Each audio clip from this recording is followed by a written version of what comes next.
अस्सलाम वालेकुम। Lecture 33 start करते हैं कैफ 1 का। कल हमने एक्रूअल्स पे बात शुरू की थी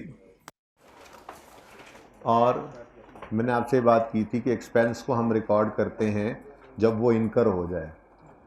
ठीक है, ये बात हुई थी। बहरहाल बात शुरू से ही हो रही है। ठीक है, थोड़ी बहुत बात मैंने जाते जाते ये की थी ना, ये लिखवाए थे आपको, ऐसा ही है ना, आपकी क्लास के लिखे हुए हैं। लेकिन ये लिखे थे ना, क्लोजिंग पेएबल प्रीपेड, लेकिन ये सारी बात ज़रा ना दोबारा से एक बार होने लगी है, इसलिए पूरे ध्यान से सुनिएगा। एक्सपेंस को हम रिकॉर्ड करते हैं जब वो इनकर हो जाए। इनकर होने का मतलब क्या है? गुड्स के केस में हम गुड्स को रिसीव कर लें और सर्विस के केस में हम सर्विसेज को यूज़ अप कर लें, कंज्यूम कर लें। मिसाल दी थी आपको कि आपने बिजली का बिल यानी इलेक्ट्रिसिटी एक्सपेंस कब रिकॉर्ड करना है? जब आपने बिजली इस्तेमाल कर लेनी। आपने सैलरी एक्सपेंस कब रिकॉर्ड करना है? जब आपने अपने एम्प्लॉय से सर्विसेज ले ली हैं, एक महीने तक वो आपकी खिदमत करता रहा। आपने तीसरी कौन सी चीज़ बताई थी? हाँ, रेंट एक्सपेंस कब रिकॉर्ड करना है? जब आपने अपनी दुकान या मकान को इस्तेमाल कर लिया।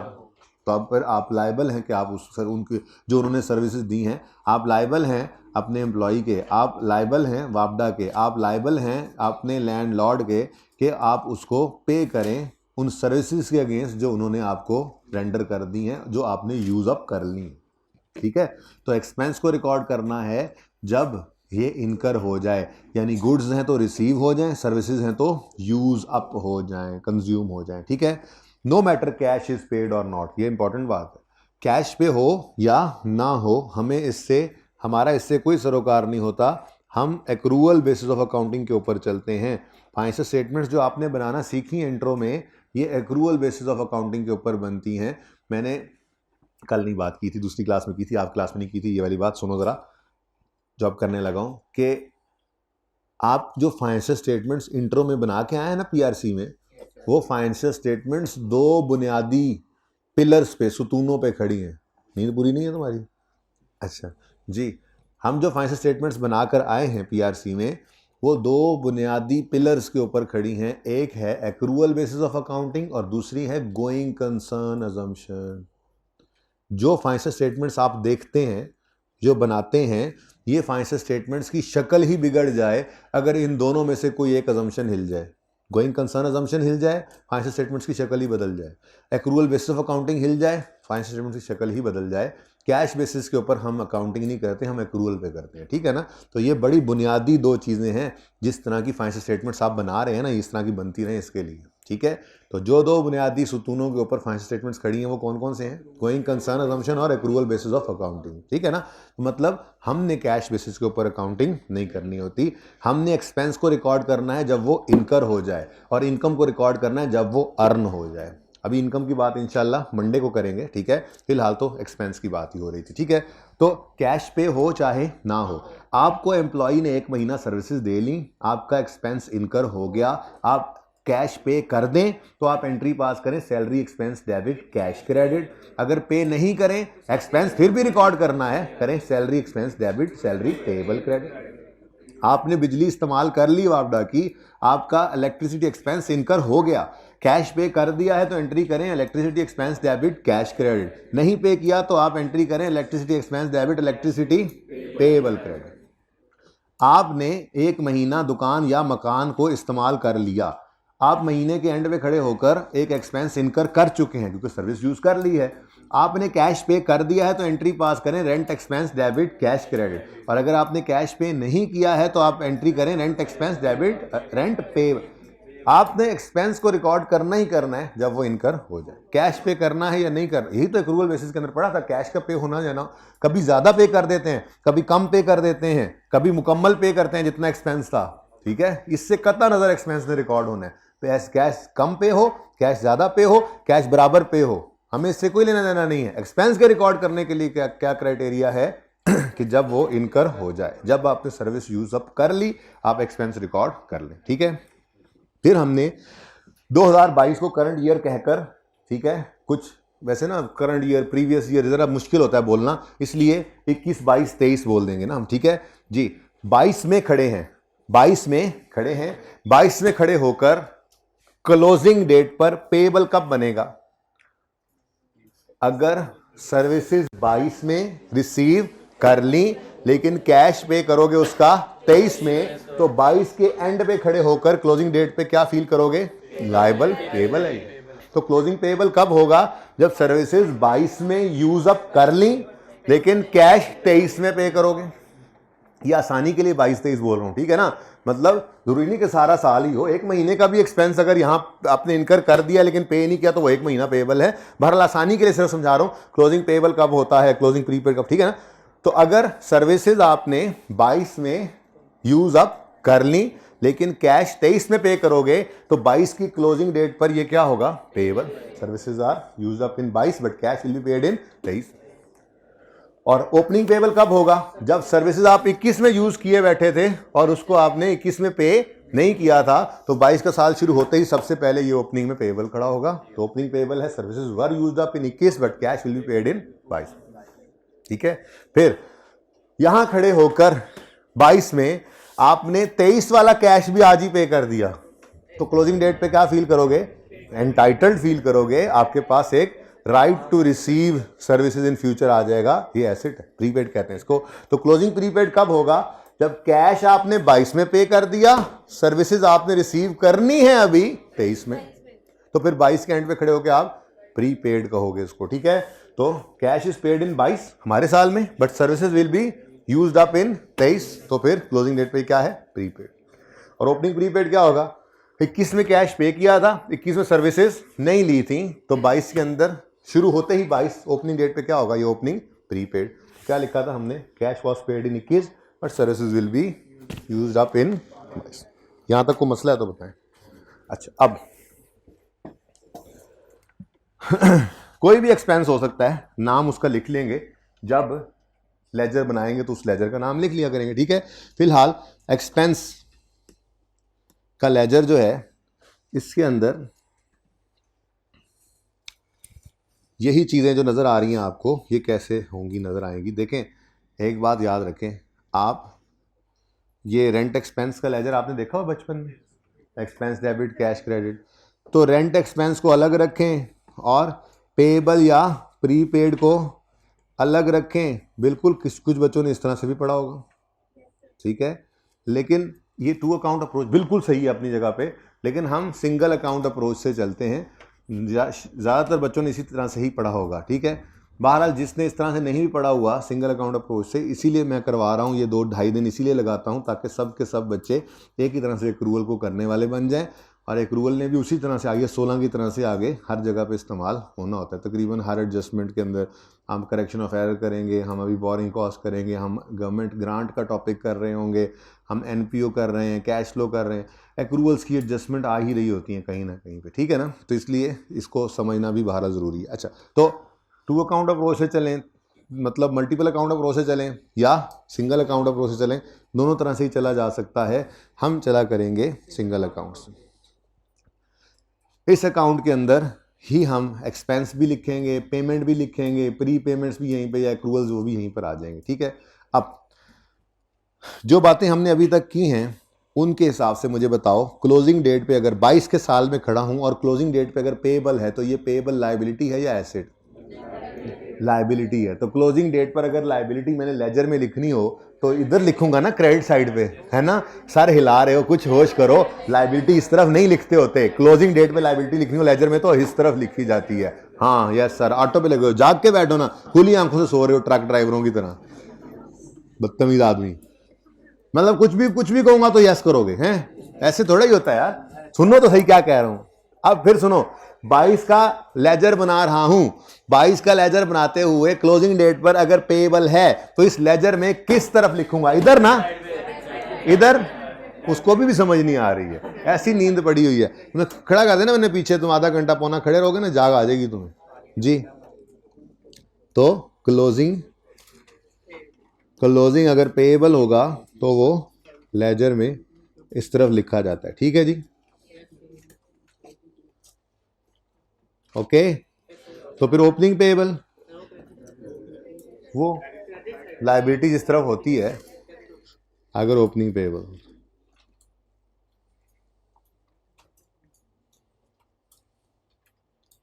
ठीक है। अच्छा, और अगर एक्सपेंस प्रीपेड है, एसेट होता है, तो एसेट किस तरफ नजर आता है? क्लोजिंग अगर लिखना हो तो क्रेडिट साइड पे, ठीक है। तो क्लोजिंग, सारे गलत बोल रहे हैं आज, एक भी सही नहीं जवाब दिया इसने। क्लोजिंग खैर नहीं है तेरी बेटा अभी इज्तिमा पे जाके, ठीक है, मैंने कान पकड़ाने हैं वहां पे।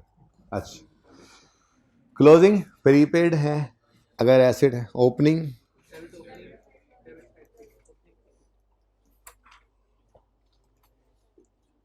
ठीक है जी।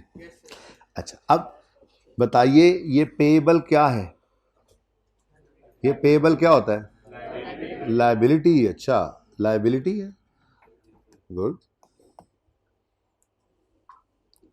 क्या लायबिलिटी है, को बताएगा क्या है ये लायबिलिटी? फ्यूचर में पे करना है, यानी ये ऑब्लिगेशन टू पे है इन फ्यूचर। अच्छा, ऑब्लिगेशन टू पे, ऑब्लिगेशन टू पे कैश इन फ्यूचर।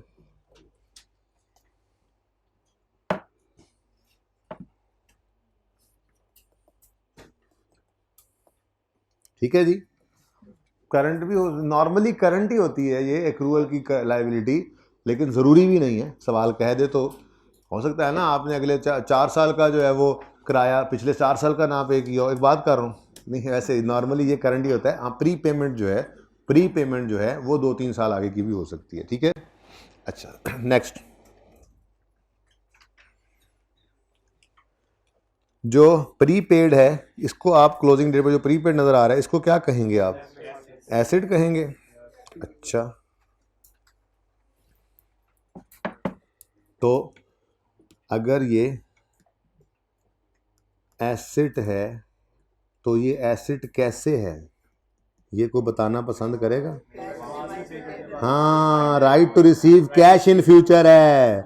भाई एक ने बोला right to receive cash in future, ना ना, वो डेटर होता है। राइट टू रिसीव, गुड्स बेची, पैसे नहीं आए, right to receive cash in future, ये पैसे पहले दे दिए हैं, सर्विसेज आनी है फ्यूचर में, हमें अगले 6 महीने तक हम बिल्डिंग इस्तेमाल करेंगे और उसका किराया नहीं देंगे, सर्विसेज मिल रही हैं, पैसे आज पे कर दिए। आप 1000 रुपया लोड कराते हो मोबाइल में, जिस वक्त आप लोड करवाते हो तो खुद को एंटाइटल्ड फील करते हो। साथ वाले मैं कर देता हूँ कॉल, यार कॉल मैं कर देता हूँ, मेरे पास पैसे हैं, एंटाइटल्ड फील कर रहे हो कि मैंने जो 1000 रुपया पे किया है, 1000 रुपया पे करने के बाद मैं इस काबिल हूं कि मैं अब ये 1000 रुपये के बराबर की सर्विसेज यूज कर सकता हूँ, ठीक है। तो प्री पेमेंट एक एसेट है। क्या है ये, क्या है, कैसे है एसेट? राइट है, राइट है to receive services in future.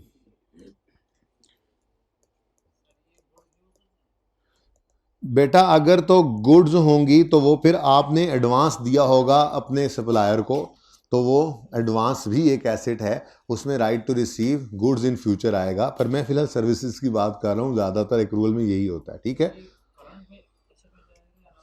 बेटा नॉर्मली करंट में जाता है, लेकिन अगर आपने आज एडवांस दिया और चीज़ें 3 साल बाद आनी है तो फिर नॉन करंट है, ठीक है। आपने आज एडवांस दिया और 3 साल बाद आपने सर्विसेज लेनी है तो फिर नॉन करंट है, लेकिन नॉर्मली ये करंट ही होते हैं एक्रूवल्स, प्रीपेमेंट्स, ठीक है। जाग रहा है अब थोड़ा थोड़ा जी,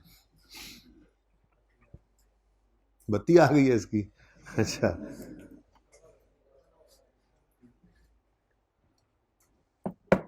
ओके। अच्छा जी, एक और बात, ये जो प्रीपेड है इसको एडवांस भी कह दिया जाता है, एडवांस, ठीक है। और ये जो जालिम पेएबल है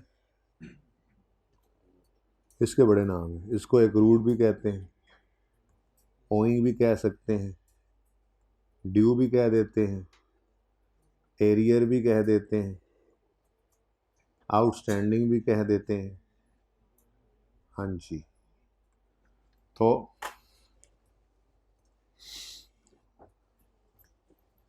accrued, owing, outstanding, arrear, due, ये सब के सब पेएबल के अल्टरनेटिव नेम्स हैं, ठीक है। लेकिन ये हैं बड़े जालिम, क्योंकि ये अगर एक्सपेंस के साथ लगें तो पेएबल का मतलब देते हैं, अगर मंडे वाले दिन ये किसी इनकम के साथ लगेंगे ना तो रिसीवेबल का मतलब है बड़े जालिम। चलें अब इनकम आने में फिर देखेंगे, ठीक है। तो ये लेजर है कंप्लीट आपका, ठीक है, ओके। अभी नहीं, एंड पे बनाना। ये कुछ स्टेप्स हैं जो मैं बोलूँगा, आप लिख लीजिएगा, फिर बाद में तस्वीर भी बना लेंगे, ठीक है। फिलहाल इसको छुपा रहा हूँ, ओके। लें जी, ये लेजर हम इंशाल्लाह बनाएंगे अभी सवालों में बोर्ड के उस तरफ, ठीक है। अच्छा, लेकिन एक दो बातें पहले मैं करना चाहूँगा। पहली बात, क्या क्या ये, अच्छा अभी पूरा भी नहीं हुआ लेजर, सॉरी। एक्सपेंस के लेजर में कैश की पेमेंट भी होती है। कैश की पेमेंट की एंट्री क्या होती है? एक्सपेंस का लेजर डेबिट और कैश क्रेडिट। तो अगर कैश नज़र आएगा एक्सपेंस के लेजर में तो कहाँ नज़र आया करेगा? हमेशा डेबिट साइड पे, ठीक है। उसके बाद जिन बच्चों ने वो इस तरह से टू अकाउंट अप्रोच पड़ी भी हुई है, अगर मिसाल के तौर पे वो रेंट एक्सपेंस निकालते थे तो क्लोजिंग कैरी डाउन निकालने की बजाय यहाँ पे प्रॉफिट एंड लॉस लिख लिया करते थे, बैलेंसिंग। मकसद कहने का ये होता है, कैरी डाउन भी लिख लो तो मतलब क्या होता है, कैरी डाउन भी लिख लो तो मतलब क्या होता है कि यहाँ से गया ट्रायल में और ट्रायल से चला गया एक्सपेंस है तो प्रॉफिट एंड लॉस में, ठीक है ना। तो एक्सपेंस की फिगर हमेशा एक्सपेंस के लेजर में अगर आपको नज़र आएगी तो वो हमेशा क्रेडिट साइड पे नज़र आया करेगी। और यहाँ पे हमने लिखा जो भी एक्सपेंस होगा उस एक्सपेंस का नाम आ जाएगा इधर एक्सपेंस, और ये प्रॉफिट एंड लॉस में जाती है फिर। अच्छा, अब असल बात तो मैं कुछ और करने लगा था, बाद में ये करने लगा था कि क्या ये ज़रूरी है कि कोई एक्सपेंस एक ही वक्त में प्रीपेड भी हो पेबल भी हो? ज़रूरी नहीं। अच्छा, नॉर्मली होता भी नहीं है लेकिन हो सकता है।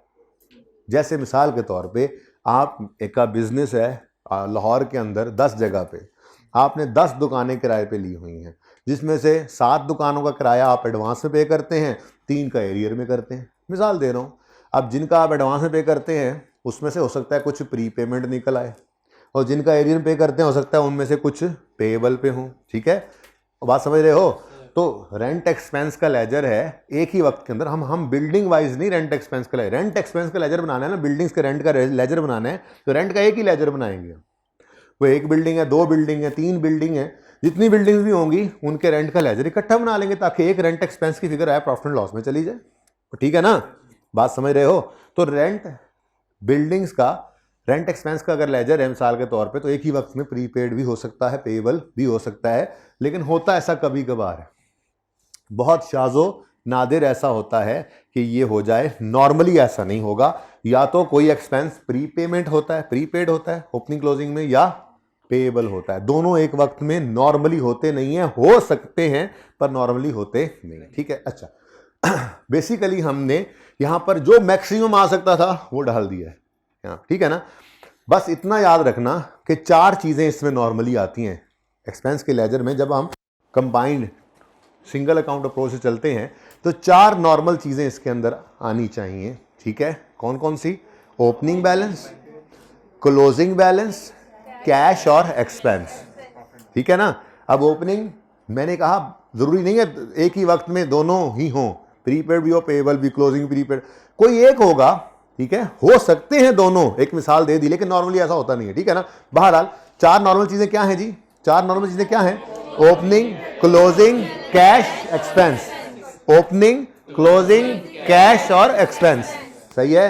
अच्छा चले, अच्छा जी, चलो फिर सवाल शुरू करते हैं और सवाल करते जाएंगे और स्टेप्स लिखते जाएंगे, हेडिंग बना लें स्टेप्स, ये बाद में फिर तस्वीर खींच लेना बाद में बेशक। फिलहाल देख, steps for solving accrual questions आप लोगों के लिए ही है। फिलहाल हम मैं आपको लिखवाऊंगा, वहां से नहीं देखने, वहां से बाद में देख लेना फिर, ठीक है। लिखो,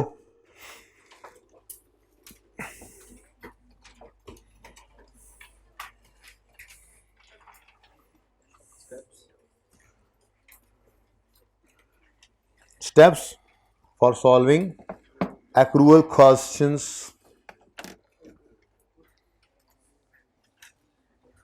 लिखें जी स्टेप 1, स्टेप 1 लिखें जी, वी विल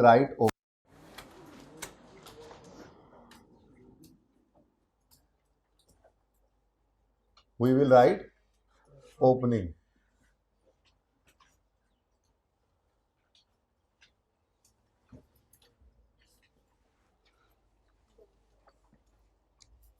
जी, तो लेजर मैंने ओपन किया, ये स्टेप 0 होगा।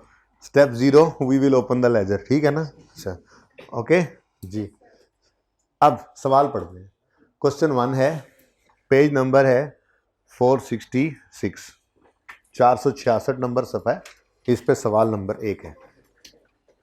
66 है जी, 65 तो पिछला सवाल था, पर्चा पेज था। अच्छा जी सुने, 466 क्वेश्चन नंबर 1 लेक्चर नोट्स में, ये एंड पे।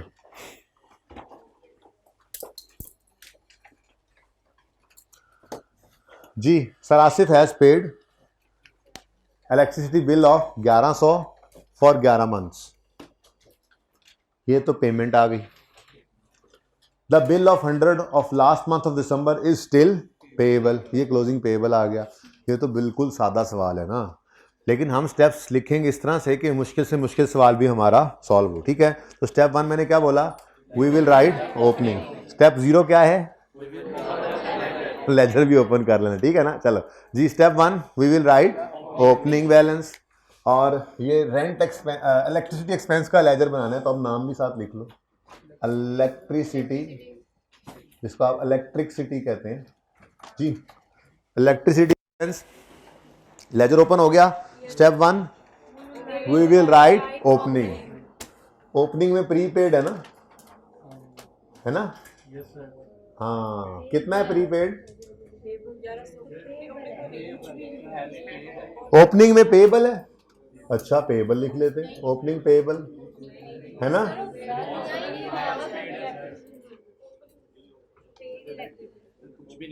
नहीं है पेएबल तो नहीं है, हाँ स्टेप तो लिख लिया मैंने, ठीक है। तो opening we will write opening balance, ठीक है, तो लिख दिया ओपनिंग। प्रीपेड भी हो सकता था, पेएबल भी हो सकता था, नहीं है, दोनों ही नहीं है, ठीक है, ओपनिंग में नहीं, ठीक है। सवाल कहेगा तो ओपनिंग। अच्छा, खुद से ज्यूम नहीं करना। नेक्स्ट, स्टेप 1 लिख लिया, स्टेप 2 लिखो। स्टेप 2 लिखो, we will record cash. Step 2 लिखो जी, वी विल रिकॉर्ड कैश, और आगे ब्रैकेट में छोटा सा लिखो अंधाधुंध। अंधाधुंध, ये अंधाधुंध, हाँ उर्दू में लिख, बाद में तो इधर देखें, बाद में तो ये अंग्रेजी मैंने आपको बाद में लिखवानी है, ये जो ग्रीन वाली है, जरा पढ़ के देखो। वी विल रिकॉर्ड कैश, बाद में नोट करना, बाद में नोट करने के लिए मैं टाइम दूंगा। We will record cash, while recording cash ignore the period covered by the payment. Payment अगले 10 साल की भी कर, 50 साल की कर दी है, 500 साल की कर दी है, इससे कोई सरोकार नहीं रखना। अंधाधुंध क्या मतलब, हाँ, बस ये देखो हमारे पीरियड में पेमेंट हुई है तो रिकॉर्ड कर लो। कैश रिकॉर्ड करते हुए आपने period covered by payment check नहीं करना, सिर्फ ये देख रहे हैं हमारे पीरियड में पेमेंट हो रही है तो रिकॉर्ड कर लेना, ठीक है। तो यही मैंने कहा अंधाधुंध, ठीक है। ये तो अंग्रेजी क्या है सारी, देखो ना कैसी खूबसूरत जबान है हमारी उर्दू है। पूरे जुमले को ऐसे आप कहोगे सर ब्लाइंडली लिख लेते हैं, नहीं नहीं नहीं, उसमें तो मजा नहीं ना आता जी। सुने, वी विल रिकॉर्ड कैश, ये स्टेप 2। सुने, while recording cash ignore the period covered by the payment, if payment is made in our period record it, ठीक है। चलो ये ब्रैकेट में लिख लो अब इसी तरह से।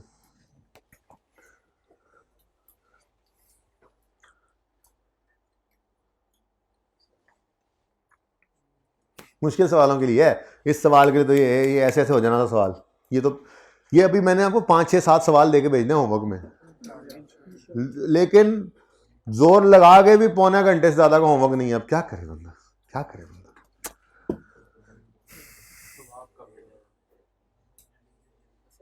आओगे आज इज्तिमा पे, मैं लेके जाऊंगा, आ जाओ। वो तो उधर ही छोड़ा है।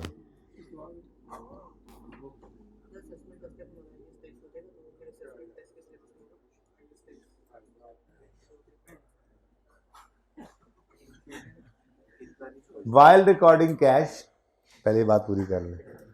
While recording cash ignore the period covered by the payment, if payment is made in our period recorded, ठीक है। सही हो गया। बाद में पिक्चर भी जिसने ले लेना, पर लिखना जरूर है। अच्छा आप सुनो,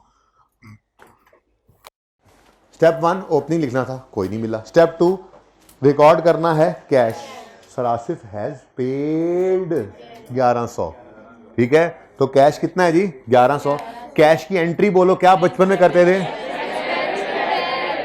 इलेक्ट्रिसिटी एक्सपेंस डेबिट और कैश क्रेडिट। ठीक हो गया, डन। चलो आगे लिखो step 3, we will calculate closing. We will calculate closing.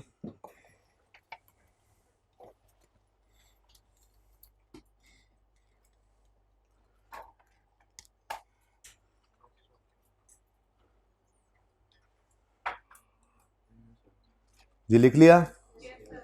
अच्छा अब सुने इधर, क्लोजिंग कैलकुलेट करना हो ना तो अपनी पेमेंट की रेंज चेक करते होते हैं। क्या करते हैं जी? पेमेंट की रेंज। अब इस सवाल में ना इतनी मुश्किलें नहीं है, मुश्किलें आगे सवालों में आएंगी, उसकी तैयारी कर रहे हैं। अब हमें कहा यह जा रहा है कि आपको आपके 11 महीनों का 11 एक मिनट,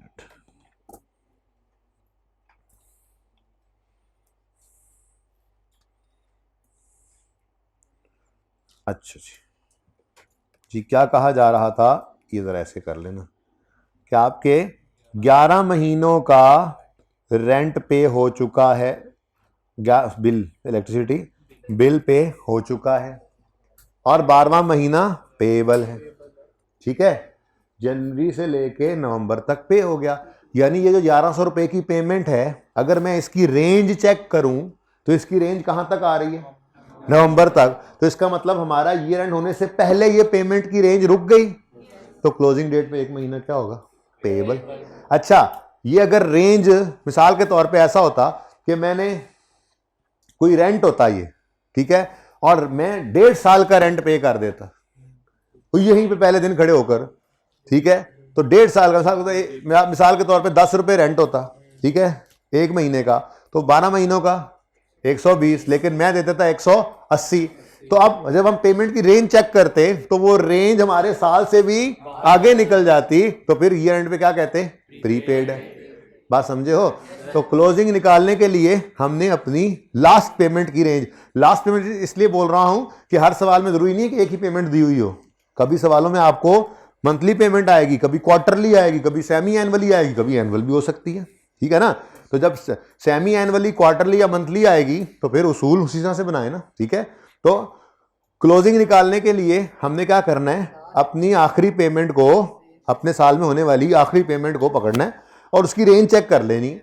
अगर तो उसकी रेंज साल से पहले खत्म हो जाती है तो क्लोजिंग में जितने महीने बच रहे हैं, जितना अरसा पहले खत्म हुई, वो क्लोजिंग में क्या होगा? पेएबल। जाहिर है पेमेंट उस पीरियड को कवर नहीं कर रही। और अगर पेमेंट हमारे साल से भी आगे निकल जाती है तो फिर क्लोजिंग में प्रीपेड आ जाएगा। ठीक हो गया? तो वी विल कैलकुलेट क्लोजिंग। आगे लिखें, for calculating closing balance, for calculating closing balance we will take last payment and check the range of this payment। अगली बात लिखने की जरूरत नहीं, वो तो फिर आपको जुबानी समझ, वो तो यहां तक फिर वो अंग्रेजी चलती जाती है आगे तक, जो पूरी बात लिखवाता था है। If it falls short of our year and then closing will be payable, and if it passes our year and goes to the next year then it will be closing prepaid। वो सारी बात पता है भाई आपको, बस simple सी बात लिख ली हमने इधर कि for calculating we will calculate closing, ये है स्टेप 3। ठीक है, closing we will take last payment and check the range of this payment. अगली बात अब आपको पता है, ठीक है ना, अगर पहले गिर गई, खत्म हो गई तो क्लोजिंग पेएबल, बढ़ गई आगे तो प्रीपेड। ठीक है, तो we will take last payment and check the range of this payment to calculate payable और प्रीपेड। ठीक है,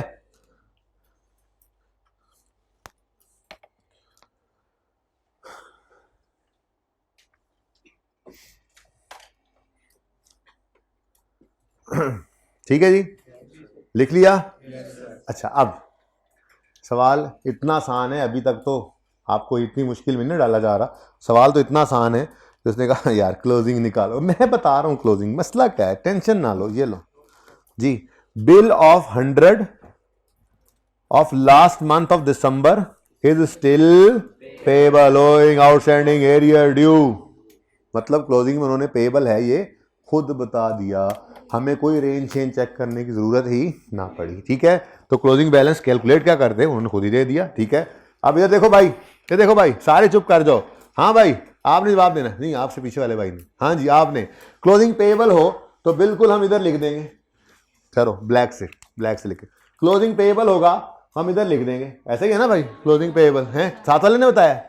अच्छा, ऊपर वाले देख लिया था कि उधर प्रीपेड तो इधर भी प्रीपेड होगा, है ना, बता दो जी।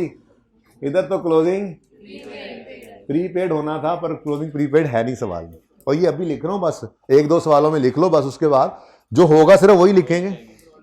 ठीक है ना, ये डैश डाल के अंग्रेजियां लिख के नहीं, बस ठीक है। ठीक है ना, ब्रॉड डाउन कैरी डाउन भी ना लिखता मैं यहाँ पे, क्यों लिखूं जब है नहीं। फिलहाल तो सिर्फ फॉर्मेट जरा याद करें ना। पहला दूसरा सवाल जी, क्लोजिंग में सवाल ने क्या बताया जी, क्लोजिंग में पेएबल है। ठीक है जी, पेएबल कितना 100। अब ये हो गया जनाब, सुन लो, ये हो गया जनाब स्टेप 3 हमारा ओवर। बोलो अब लिखो स्टेप 4। कहां जा रहे हो तुम?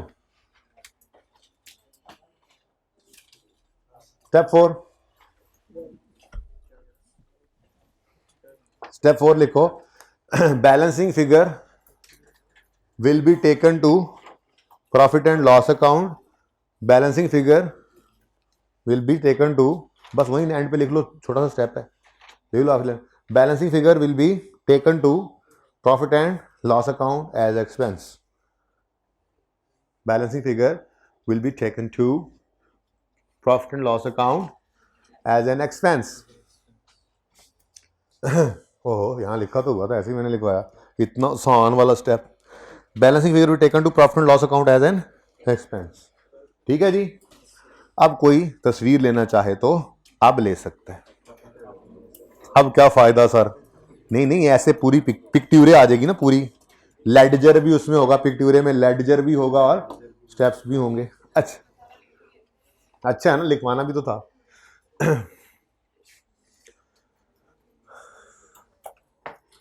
अच्छा जी, तो स्टेप 4 में क्या करना है जी, बैलेंसिंग फिगर निकालनी है जो प्रॉफिट एंड लॉस में लेकर जाएंगे। आज एक्सपेंस है, कल को इनकम भी हो सकती है, कल देखेंगे मंडे को। अच्छा जी, आ जाए भैया, हमें पहले बना रहे को बच्चे हाइब्रिड में तस्वीर बना रहे थे, बनवा दें यार, बनवा दें अगर बना रहे थे। ये जल्दी कर लो। दूसरी रो में बैठे हुए, तीसरी रो में बैठे हुए ब्लैक कपड़ों वाले भाई, साल लाता है तो उसी भाई। ओके जी जी, तो स्टेप 4 बैलेंसिंग फिगर किस तरफ आ रही है? बैलेंसिंग फिगर डेबिट साइड में ना। फिर हाँ कर रहा है, फिर हाँ कर रहा है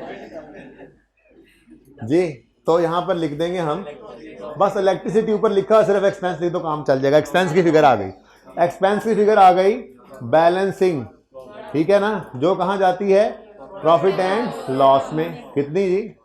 1200। भाई सादा सी बात है, 1100 का बिल पे हो गया था और एक बिल दिसंबर का 100 रुपया वो पेएबल था, तो एक्सपेंस तो 12 बनता है ना। बिल 12 का पेएबल कब बना होगा? जब सर आसिफ ने 12 में बिजली इस्तेमाल कर ली होगी, तभी तो कह रहे हैं कि रेंट 1 महीने का क्या है? पेएबल। ठीक है ना। अच्छा जी, तो अंधाधुंध को मिटाएं, सवाल हो गया खत्म।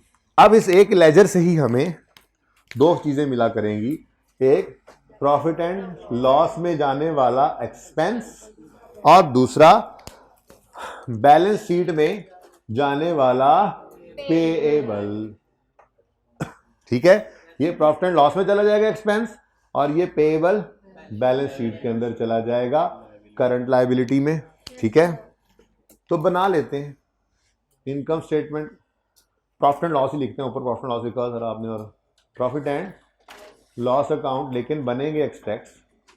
ये तो आपको पता है, हमारी आदत ही है कि जो भी टॉपिक हमने करना है उसमें एक्सट्रैक्ट्स तक ले जाना है। तो प्रॉफिट एंड लॉस के अंदर इलेक्ट्रिसिटी एक्सपेंस नामी एक एक्सपेंस नजर आएगा, अमाउंट होगी उसकी 1200, ठीक है। फिर बैलेंस शीट के अगर आप एक्सट्रैक्ट्स बनाएं तो करंट एसेट्स में ये नजर आएगा, नहीं कहां नजर आएगा फिर, अच्छा करंट लायबिलिटीज में नजर आएगा, इलेक्ट्रिसिटी एक्सपेंस।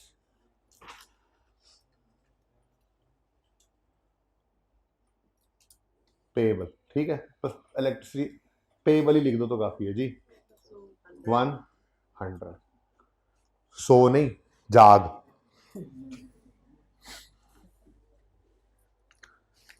ठीक है। ये पूरी कहानी अब देख ली हमने। इनकम स्टेटमेंट में जो एक्सपेंस जाना है वो भी यही लेजर से मिला करेगा। बैलेंस अगर प्रीपेड आ जाता क्लोजिंग में तो करंट एसेट्स में चला जाता, पेबल आ गया तो करंट लायबिलिटीज में चला गया, ठीक है, सही है। तो फिर दूसरा सवाल करने के लिए कितने मिनट चाहिए, 1 मिनट है, 2 शो कोई नहीं है। देखो अगला होमवर्क में भी है चलो 2 मिनट ले लो, क्या याद करोगे।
जी बच्चों डन।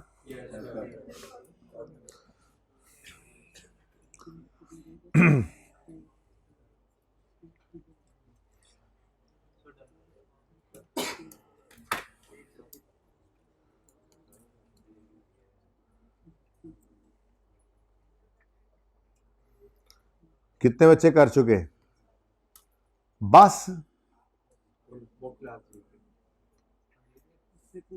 उनसे मैंने करवाया नहीं था, उन्हें खुद ही कर दिया था, इसलिए आप जीत गए। चलें जी बात करें, मतलब इतना टाइम देता, 30 सेकंड दिए थे, मैंने कहा चलो करते हैं। सुने सुने, mister Umar acquired a shop on rent on यकम जनवरी 2008। एक्वायर किया ना रेंट पे, तो फिर रेंट देना पड़ेगा। तो यकम जनवरी 8 पर पहले ही दिन ये एक्वायर कर लिया रेंट पे, और 31 दिसंबर 8 पर ये एंड हो रहा है हमारा, ठीक है। अच्छा वो नया सवाल आ गया ना जी।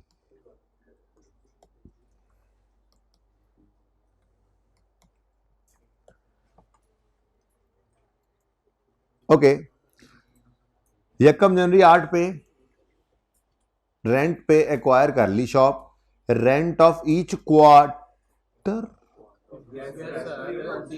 क्वार्टर क्या होता है, एक साल में 3 क्वार्टर होते हैं ना। अच्छा क्वार्टर कहते हैं 1/4 को, एक साल का 1/4 अगर निकालें तो वो 3 मंथ्स बनते हैं। एक साल में 4 क्वार्टर होते हैं और एक क्वार्टर में 3 महीने होते हैं। याद रखने के लिए ऐसे ही रख लो, क्वार्टर 1/4 पाओ, 1 किलो में 4 पाओ जैसे होते हैं, ठीक है ना, ऐसे याद रख लो। साल में 4 क्वार्टर होते हैं, 1/4 क्वार्टर कहते हैं 1/4 को। तो अगर साल का 1/4 ले तो 3 महीने बनेंगे, ऐसे ही है, 3 महीने पर क्वार्टर, याद रहेगा। ओके चले, क्योंकि 12 महीने, 12 साल का एक साल, 12 महीने का एक साल होता है ना, तो उसको अगर डिवाइड बाय 4 करें तो 1/4 कितना बना फिर, 3 3 3 3, यानी 1/4, 4 दफा 3 महीने आते हैं साल में, ठीक है। तो क्वार्टरली रेंट है, कैसे पे होता है, the rent of each quarter is paid on second day after the end of each quarter. इसका मतलब ये हुआ कि जनवरी, फरवरी और मार्च ये 3 महीने हैं। इन 3 महीनों का किराया 2 अप्रैल को पे हो रहा है। फिर अप्रैल, मई, जून, इन 3 महीनों का किराया 2 जुलाई को पे हो रहा है। फिर जुलाई, अगस्त, सितंबर, इन 3 महीनों का किराया 2 अक्टूबर को पे हो रहा है। और ये जो खतरनाक 3 महीने हैं, इनका किराया जाके अगले साल, चाहे अगले साल के पहले दिन पे हो जाए, हमारे साल के आखिरी दिन तो पे नहीं हो रहा। अब अगर वो क्लोजिंग पेबल कैलकुलेट करने वाला जो स्टेप लिखवाया था, जिसमें कहा था कि क्लोजिंग में हम अपनी आखिरी पेमेंट की रेंज चेक करेंगे, तो चेक कर लो, आखिरी पेमेंट की रेंज 30 सितंबर तक की है, जो यकम या 2 अक्टूबर को पे हो जानी है। तो इसका मतलब अगले 3 महीने फिर पेबल बनेंगे। ऐसे ही होगा ना, ठीक है। क्लोजिंग डेट के ऊपर आपके 3 महीने ऐसे, रेंज पहले रुकी, पेमेंट की रेंज ही पहले खत्म होगी, ठीक है ना। चले छोड़ें बाहर, आगे बढ़ते हैं। नेक्स्ट, क्वार्टरली रेंट इज 1000, तो 1000 रुपये यहां पे होगा, फिर यहां पे होगा, और फिर यहां पे होगा, और उसके बाद आखिरी 3 महीनों का पे नहीं हुआ, तो क्लोजिंग में पेएबल होगा, ठीक है। चलो, लेकिन ऐसे नहीं करेंगे हम, टाइमलाइन बनाने का टाइम थोड़ी होता है परिचय में हमारे पास, हम तो अपने स्टेप्स को फॉलो करेंगे। तो स्टेप 1 वी विल राइट, वो स्टेप 0 है, ओपन द लेजर। खैर मुझे वो स्टेप मुझे परफॉर्म करने दो। क्वेश्चन नंबर 2, हाँ तो इसलिए तो कह रहा हूँ कि मुझे परफॉर्म करने दो, कि मैंने लिखवाया नहीं जी। क्या नाम रखेंगे जी इधर लेजर का? रेंट एक्सपेंस, ठीक है जी। अच्छा, स्टेप 1 बोलें जी। Step 1 we will write openings, नहीं हो सकता है कोई एक हो, कोई एक ना हो, बहरहाल अब थोड़ा और एक स्टेप बड़े हो जाएं जी। ब्रॉड डाउन लिख लें। अगर एसेट है, प्रीपेड है, तो ब्रॉड डाउन डेबिट साइड पे आएगा, और अगर पेएबल है तो क्रेडिट साइड। बस ब्रॉड डाउन लिखें। ओपनिंग, प्रीपेड, पेएबल क्या लिखना, पता ही है आपको। क्लोजिंग में अगर बैलेंस इस तरफ आएगा तो वो पेएबल है, लायबिलिटी, और अगर बैलेंस इस तरफ आएगा तो वो प्रीपेड है, एसेट है, ठीक है ना। टाइम ज़ाया होता है जी, बोल दिया तो माफ कर दो जी। अच्छा, step 1 we will write opening, ठीक है, कोई ओपनिंग सवाल में गिवन नहीं। Step 2 we will record cash. अब कैश पे हो रहा है 2 अप्रैल, 2 जुलाई, 2 अक्टूबर, 3 दफा पे हुआ, ठीक है। तो इधर देखो, 2 जुलाई, 2 अप्रैल, भूल गया, सॉरी। अच्छा, 2 अप्रैल, बातें मत करो यार भाई, बातें क्यों कर रहे हो यार, पहली रो वाले हो भी हाथ के नीचे बैठे।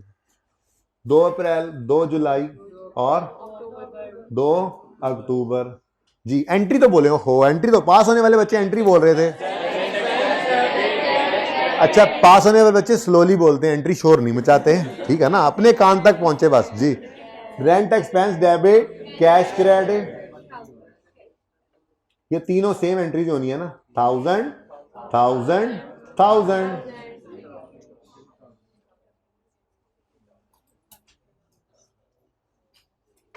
अच्छा भाई बात सुनो, ये वैसे जरा जबानी बात करें अगर, तो अगर एक साल में 4 क्वार्टर होते हैं, तो हर साल में 4 क्वार्टर होते हैं, और क्वार्टरली रेंट 1000 रुपया हो, तो पूरे साल का रेंट कितना बनेगा? 4000। ऐसे ही मैंने कहा जरा बता दूं। चले छोड़े, हम तो अपने स्टेप से चलते हैं जी। Step 1 we will write opening. Step 2 we will record cash, अंधाधुन, अन्नेवा, ठीक है, क्योंकि हमने नहीं देखा कि कितने अरसे की पेमेंट है, 5 साल आगे की हो जाए, कोई अपने पीरियड की भी पूरी ना हो, हमें उससे कोई सरोकार नहीं है, बस रिकॉर्ड हमने अन्नेवा कर देना कैश, अंधाधुन, okay. Step 3 we will calculate closing. अब क्लोजिंग कैलकुलेट करते हुए आखिरी पेमेंट को पकड़ना है और उसकी रेंज चेक करनी है। उससे पूछा, हाँ भाई, उसने कहा यहीं तक ही है, बस यहीं तक ही है रेंज। इसका मतलब हमारी इस पेमेंट की रेंज यहीं पे, पिछली तो उससे पीछे ही होंगी ना। हमारी इस पेमेंट की रेंज साल खत्म होने से पहले ही खत्म हो गई, तो इसका मतलब क्लोजिंग डेट पे प्रीपेड आएगा होमवर्क में, ठीक है, प्रीपेड आएगा होमवर्क में। यहां पे तो क्या आ रहा है? पेएबल, ठीक है। तो क्लोजिंग में पेएबल है, तो पेएबल क्लोजिंग, सब चुप, हाँ, क्लोजिंग पेएबल इस तरफ आएगा, है ना। हाँ, तो मैं कह रहा हूँ क्लोजिंग पेएबल इस तरफ आएगा, ठीक है ना। अब उसको लगा कि शायद पहले गलती से सही लिख गया था, नहीं, हाँ भाई क्लोजिंग पेएबल इसी तरफ ही आएगा क्योंकि ये लाइबिलिटी होती है। देखो परेशान कर ली जी, क्लोजिंग पेएबल इस तरफ आएगा, लाइबिलिटी होती है 31 दिसंबर 2008 पर, ठीक है जी।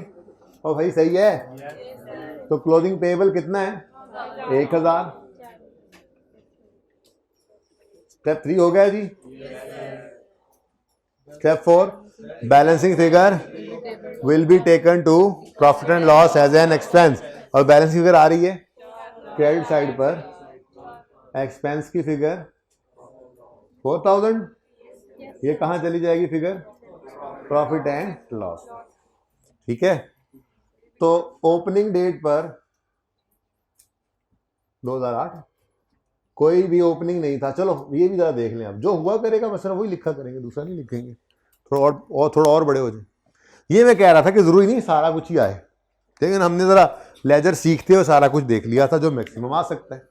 तो प्रॉफिट एंड लॉस में जाएगा 4000 का, बोलो, एक्सपेंस, और बैलेंस शीट में ये पेएबल नजर आएगा 1000 का, ठीक है। प्रॉफिट एंड लॉस के एक्सट्रैक्ट्स बनाए तो प्रॉफिट एंड लॉस के अकाउंट में रेंट एक्सपेंस नजर आएगा 4000 बेटा, 3000 नहीं 4000, इधर देखो, ठीक है। और बैलेंस शीट में हम तो बदले में अगर बजाएं भी तो छत बजानी पड़ेगी हमें, है ना। सारे खड़े होकर डब डब डब डब। और क्या जी। तो बैलेंस शीट के एक्सट्रैक्ट्स हैं जी, इसमें एसेट है लाइबिलिटी है, हाँ एसेट तो घर पे आएगा, क्लोजिंग प्रीपेड आएगा इंशाल्लाह। तो करंट लाइबिलिटीज में रेंट पेएबल 1000। रोज सोचता हूँ सर कहूँगा सर नाम बजाया करें, बच्चों में क्या करें, रोज भूल जाता हूँ, महीना तो हो गया है। अच्छा जी, सही है।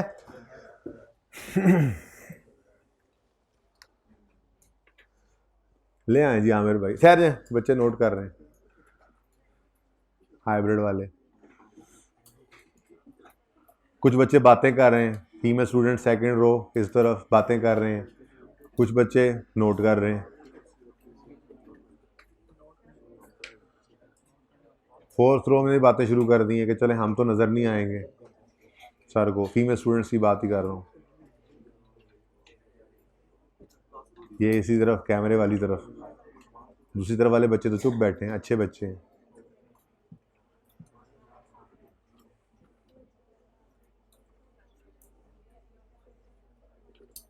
अच्छा जी, ले आए।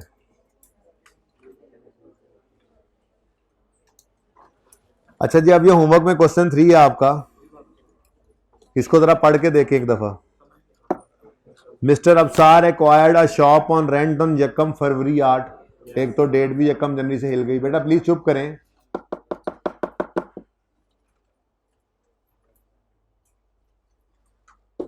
The rent per month is 500, a quarterly payment of rent is to be made in advance starting from 1st February।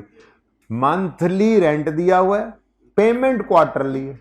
100 रुपये मंथ का रेंट है तो क्वार्टर का, सॉरी 500 मंथ का रेंट है तो क्वार्टर का 1500, और हर क्वार्टर का रेंट क्वार्टर के स्टार्ट में। अब भाई कैलेंडर ईयर जरूरी नहीं है, आपका कैलेंडर ईयर 31 दिसंबर हो तो क्या आप आपने कोई, यार खड़े हो जाओ भाई, आप टोपी के साथ वाले भाई आप दोनों पीछे चले जाओ।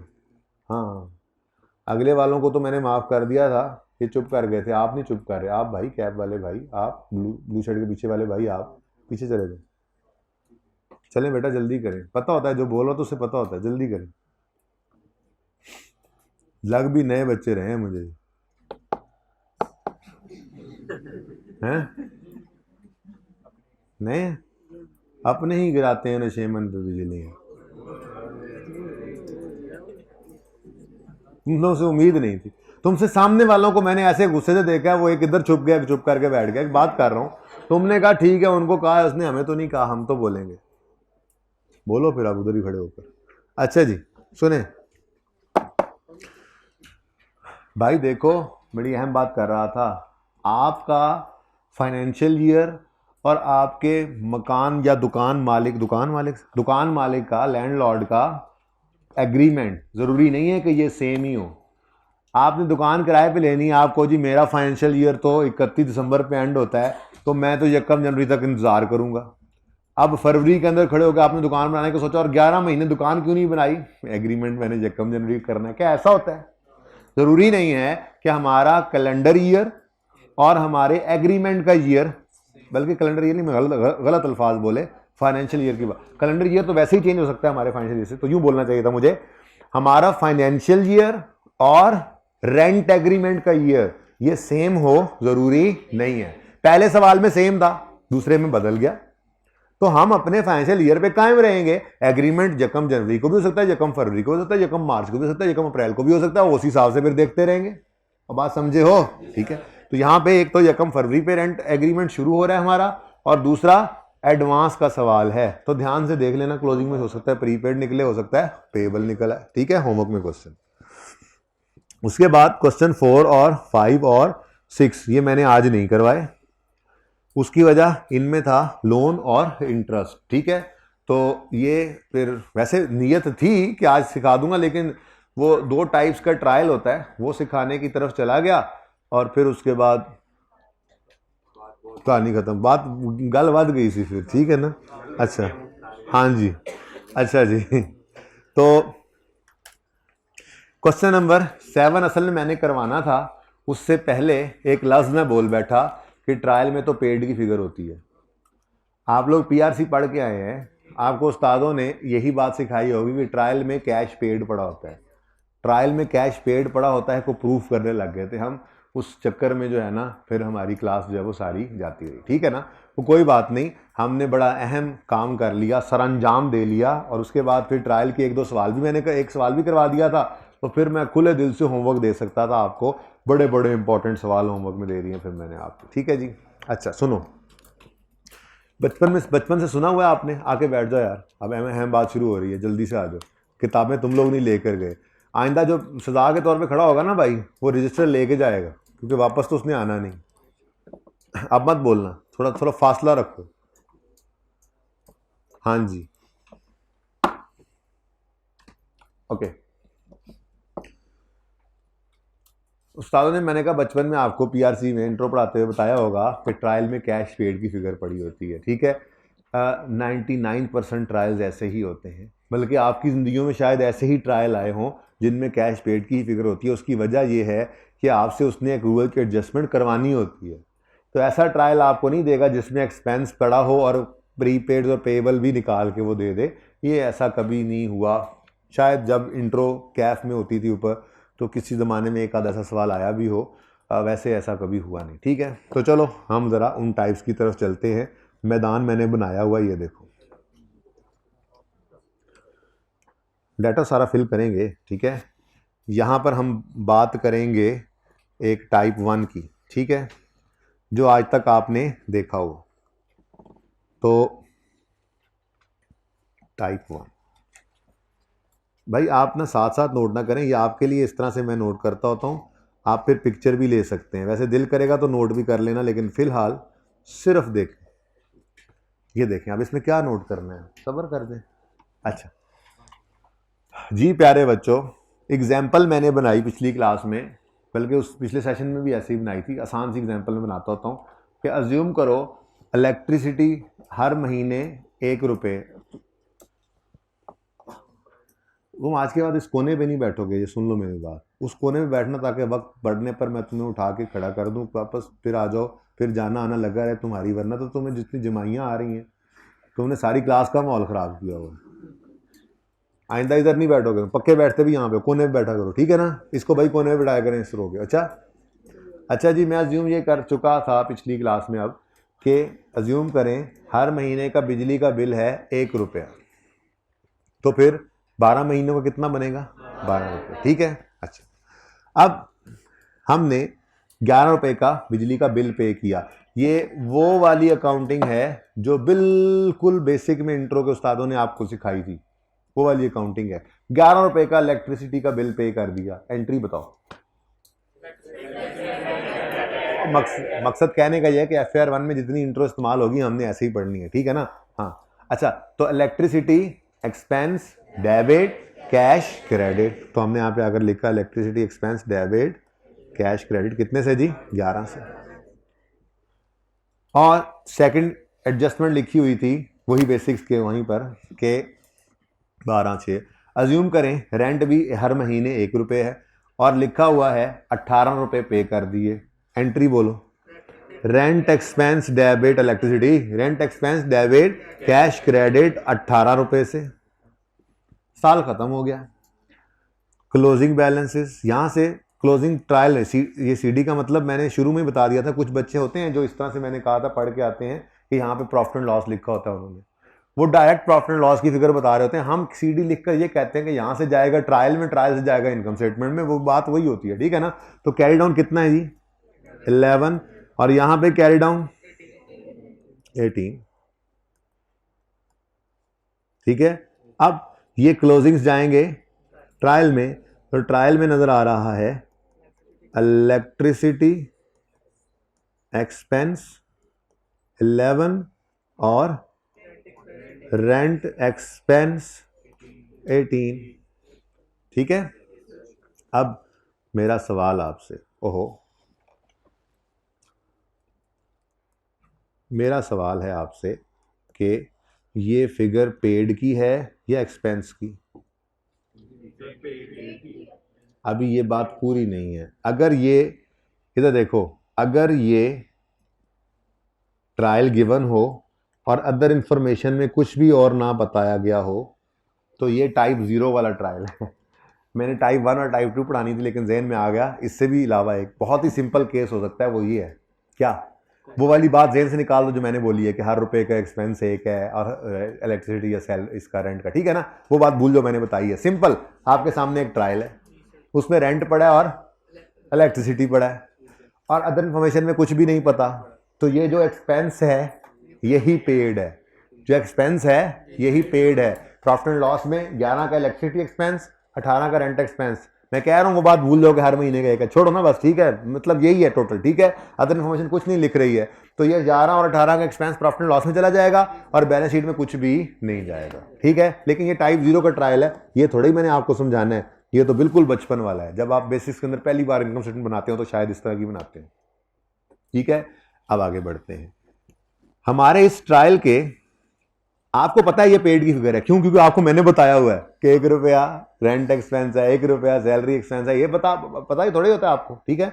आपको तो इस ट्रायल से देख के अंदाजा लगाना है कि पेड की फिगर कब है और एक्सपेंस की कब है, ठीक है। अब इस ट्रायल के एंड पर अदर इंफॉर्मेशन लिखी हुई है जिसमें वो सवाल में लिखकर बता रहा है इलेक्ट्रिसिटी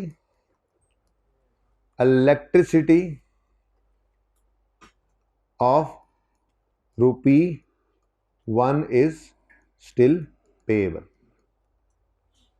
पूरी बात अब अंग्रेजी किसी भी तरह से लिखी हो सकती है, bill of December is still payable, फलां फलां जो भी लिखा हो, मैं मकसद क्या है, 1 रुपया क्लोजिंग में पेएबल, ठीक है। एक और बात लिखी हुई है यहीं पर, रेंट ऑफ रुपीस, अगर 1 रुपये 12 महीने तो सर कितना है, 18 है। Rent of ₹6 is prepaid. अब लिखा कुछ भी हो सकता है, लिखा हो the company has entered into an agreement and paid an advance of ₹18 million, per month rent is 1 million, तो फिर बताया जाए कि जी 1 जनवरी को आया तो 12 का एक्सपेंस, और वो लंबी कहानी भी लिखी हो सकती है। मैंने तो सिर्फ शॉर्टकट लिखकर बता दिया कि अल्टीमेटली मकसद क्या है कि जी रेंट क्या है, 6 रुपये का प्रीपेड, ठीक है। अब इस ट्रायल को देखकर आप मुझे बताएं, फरमाएं कि क्या ट्रायल में नजर आने वाली फिगर पेड की है या एक्सपेंस की। अब पक्की बात है कि एक्सपेंस की फिगर नहीं हो सकती, पेड की फिगर है, क्योंकि एक्रूअल की एडजस्टमेंट अभी अदर इंफॉर्मेशन में पड़ी है होने वाली, ठीक है। अब हम ये सब काम करेंगे। अब हमारा सवाल शुरू होता था, ठीक है ना। आपका पर्चे के अंदर ना, पर्चे के अंदर आपको ये अवेलेबल नहीं होता था, ये पर्दा पड़ा हुआ है लाल रंग का, देखो, ठीक है ना। आपका आपका सवाल शुरू होता था ट्रायल बैलेंस से, ऐसे ही है, ये पर्दा डाल दिया मैंने। ये ट्रायल बैलेंस आपके साथ, ये यहां से यूं सवाल होता था, नीचे लिखा होता था prepare income statement balance sheet, तो एक्सट्रैक्ट्स है ना, बाकी पूरा ट्रायल मैंने बनाया नहीं है, कैपिटल वगैरह, कैश वगैरह, बैंक वगैरह वो कुछ नहीं, इसलिए मैंने एक्सट्रैक्ट लिख दिया, ठीक है ना। तो यहां से आपका सवाल शुरू होता था, ट्रायल बैलेंस, अदर इन्फॉर्मेशन बनाओ जी फाइनेंशियल स्टेटमेंट, ठीक है ना। पिछली कहानी का तो आपको पता ही नहीं है, अब आपने यहां देखकर अंदाजा लगाना है कि ट्रायल में पड़ा हुआ एक्सपेंस है या पेड। हो ही नहीं सकता कि ये एक्सपेंस हो ही नहीं सकता कि ये एक्सपेंस, और ठीक है। और लिखा भी नहीं होता सवाल के अंदर, नॉर्मली सिर्फ लिखा होगा इलेक्ट्रिसिटी और रेंट, ताकि आप परेशान हो और ये सोचें। ट्रायल से बड़ा डरा करते थे आप लोग इंट्रो में, मेरे ख्याल से पता नहीं यहाँ क्या चीज़ पड़ी हुई है, ट्रायल का डर। अब एनपीओ में जाके मैं एक आधा सवाल करवाऊंगा एनपीओ का, जो ट्रायल से हमने करना होगा, तो इंशाल्लाह वहाँ पे फिर मज़ीद डिस्कशंस करेंगे। ट्रायल का डर कुछ भी नहीं, ट्रायल कुछ भी नहीं होता, डर दूर कर लेंगे। फिलहाल तो मुझे बताओ, ये नजर आ रहा है इलेक्ट्रिसिटी और रेंट, ट्रायल में नजर आने वाला ये इलेक्ट्रिसिटी और एक्सपेंस पेड है या एक्सपेंस है। ये मैं कार्ड नहीं रहा, ये देखो मैं ये मिटा ही रहा हूं, सवाल में तो कुछ भी नहीं लिखा हुआ कि एक्सपेंस है या पेड है। अब आप बताएं इस ट्रायल को देखकर, अगर तो टाइप 0 का ट्रायल होता तो फिर यही एक्सपेंस यही पेड, लेकिन जैसे ही आपने तो इन्फॉर्मेशन देखी तो आपने कहा लो एक्रूवल प्री पेमेंट के रजिस्टर भी होना बाकी है, तो फिर ये कैश पेड की फिगर है, एक्सपेंस तो हम निकालेंगे 4 स्टेप्स लगाकर, ठीक है। ओह, एक अहम बात तो भूल ही गया, अभी बताऊंगा फिर कि 4 में से कोई सी भी 3 मिसिंग हो सकती हैं, जरूरी नहीं यही तरतीब हो, वही याद कराना। चलें जी, आ जाए जी, सवाल शुरू करते हैं। अब हम क्या करेंगे, हम स्टेप 1 लिखेंगे जी, वी विल राइट ओपनिंग। हाँ जी, ओपनिंग प्रीपेड है या पेबल? ओपनिंग में प्रीपेड है कि पेबल? कुछ नहीं, ओपनिंग में ना प्रीपेड है ना ओपनिंग में पेबल है। बड़ा सोच के तुमने जो है ना वो गलत जवाब दिया। अच्छा, step 2, we will record cash, we will record cash. तो ट्रायल में कैश की फिगर पड़ी है। अब अगली बात भी सुनो, ये भी उस्तादों ने बचपन में इंट्रो में बताया होगा। अब मसला है ना, फाइनल अकाउंट तो मैं करा नहीं सकता, हमारे सिलेबस में वो है नहीं, income statement balance sheet, NPO की बैलेंस शीट है और इनकम एक्सपेंडिचर जो है वो तो करेंगे, पर जो नहीं है वो क्या करें। तो मैं इसलिए कहता हूं, उस्तादों ने बताया होगा आपको इंट्रो में कि ट्रायल में नजर आने वाली हर चीज फाइनेंशियल स्टेटमेंट्स में एक बार नजर आती है। कुछ याद है किसी को कि ट्रायल में नजर आने वाली चीज का सिंगल इंपैक्ट होता है और एडजस्टमेंट्स की डबल एंट्री। उसकी वजह यह होती है कि जो ट्रायल में फिगर पहुंचती है ना, ये क्लोजिंग आया हुआ है, ये कैसे आया है? ये डबल एंट्री से आया है। एक्सपेंस हुआ डेबिट, कैश हुआ क्रेडिट, तो expense debit cash credit double entry हुई, वहां से क्लोजिंग निकला, वो आया पड़ा ट्रायल में। इसलिए ट्रायल में जब ये एक्सपेंस नजर आ रहा है, या एक्सपेंस ही होता मिसाल के तौर पे 11, तो ये एज इट इज उठाकर ले जाते आप इनकम स्टेटमेंट में, इसकी डबल एंट्री फिर नहीं। तो ट्रायल में नजर आने वाली चीज हमेशा एक दफा नजर आती है, क्योंकि डबल एंट्री से होकर पहुंची होती है वहां पर, ठीक है ना। अच्छा चले, ये भी ऐसी बात थी। हाँ, क्या कह रहा था मैं, ट्रायल में तो क्या पड़ा है, कैश पेड। क्या पड़ा है जी, कैश पेड, क्योंकि नीचे ये एडजस्टमेंट आ रही है, ठीक है। अब यहां पे आप लिख लो कैश, आपकी मर्जी है, या लिख लो एज पर ट्रायल, आपकी मर्जी है, पर ये डबल एंट्री नहीं है, ये याद रखना, ठीक है ना। वो हो चुकी हुई, यहां भी कितना, 11। स्टेप 2 ओवर, बोलो। Step 3, we will calculate closing. Calculate क्या करनी, सवाल ने कहा आपको बता दी जाएगा कि ₹1 इज पेबल। तो 1 क्या है, पेबल है। क्लोजिंग पेबल किस तरफ आएगा, क्लोजिंग पेबल लायबिलिटी होती है, एसेट होता है। कहां गया, कहां गया, और ठहर जाओ। अच्छा जी, बहुत दूर जाना पड़ेगा हमें। अच्छा, क्या कह रहा था मैं, आप अपनी बात करें, आपको क्या, आप क्या कह रहे थे, आप अपनी बात करें। हाँ जी जी जी जी जी जी, लायबिलिटी है क्लोजिंग डेट पर, क्लोजिंग पेबल है कितना, ₹1, ठीक है। अब स्टेप 4, एक्सपेंस जो है वो बैलेंसिंग फिगर निकलेगी, जो हम प्रॉफिट एंड लॉस में ले जाएंगे, और वो फिगर आ रही है 12, ठीक है। अब देखो भाई, इधर देखो, एक्सपेंस प्रॉफिट एंड लॉस वाला भी यहीं से निकला, बोलो। एक्सपेंस प्रॉफिट एंड लॉस वाला भी यहीं से निकला, और पेबल बैलेंस शीट वाला भी यहीं से नजर आ। तो अगर हम प्रॉफिट एंड लॉस के एक्सट्रैक्ट्स की बात करें तो प्रॉफिट एंड लॉस के अंदर नजर आएगा, बोलो, इलेक्ट्रिसिटी एक्सपेंस। अब ये एक्सपेंस है, ट्रायल में तो पेड ही था। और बैलेंस शीट में करंट लायबिलिटीज में इलेक्ट्रिसिटी पेएबल 1 रुपए। ऐसे ही हम उठा लाएंगे रेंट को, बल्कि अपने स्टेप्स, स्टेप 1 जमाइनल नहीं, step 1 we will write opening, step 2 we will record cash. अब कैश पेड की फिगर कहां पड़ी है, ट्रायल में। एज पर ट्रायल लिख लो, जो मर्जी कर लो। ठहर जाओ यार, यहां पे जरा तंग हो जाना काम। कितना जी, 18। Step 3 will calculate closing. तो क्लोजिंग में प्रीपेड है पेएबल है, तो प्रीपेड तो एसेट होता है, इस तरफ आ जाएगा कितना, 6। अब बैलेंसिंग फिगर एक्सपेंस की है जो कि जाएगी प्रॉफिट एंड लॉस में, कितना, 12। तो गौर फरमाएं, आपको एक्सपेंस की फिगर भी मिल गई प्रॉफिट एंड लॉस में ले जाने वाली, और क्लोजिंग डेट पर ये जो एसेट है ये भी नजर आ रहा है। ठीक हो गया। तो अब आप कह सकते हैं कि 12 रुपए, अब देख लो साबित हो गया कि एक्सपेंस तो 12 रुपए था। वैसे तो मैंने आपको जुबानी बता दिया था ना, 1 रुपया 1 महीने का एक्सपेंस है, तो आपको पता था, आसान एग्जांपल बनाई ताकि वैसे ही पता लग जाए। तो अब देखो 12 रुपए एक्सपेंस है, तो ट्रायल में तो 12 नजर नहीं आ रहा था, वहां पे तो क्या नजर आ रहा था, पेमेंट। पता कैसे चला, एक्रूवल की एडजस्टमेंट आ रही थी कि जो ट्रायल वाली पेमेंट है वो कभी कम या कभी ज्यादा है, तो एक्सपेंस की फिगर वो नहीं थी फिर। ठीक है, रेंट एक्सपेंस आ गया प्रॉफिट एंड लॉस में 12, और करंट एसेट्स में प्रीपेड रेंट नजर आएगा 6 रुपए। ठीक है, तो साबित हुआ कि ट्रायल में नजर आने वाली फिगर जो है वो पेड की थी, एक्सपेंस की नहीं थी। कैसे साबित हुआ, कैसे साबित हुआ, अगर अदर इंफॉर्मेशन में एक्रूवल प्रीपेमेंट की एडजस्टमेंट ना होती तो फिर नहीं पता लगता, फिर हम कहते जो एक्सपेंस है वही पेड है, लिखता चाहे ना लिखता। ठीक है, पता क्यों नहीं लगेगा हमें, वो टाइप 0 है। टाइप 0 भी बनानी चाहिए थी मुझे, भूल गया, अगली बार बनाऊंगा। आपको ज़बानी बता रहा हूं, टाइप 0 का ट्रायल क्या है, सिर्फ 11 और 18 आ रहा है।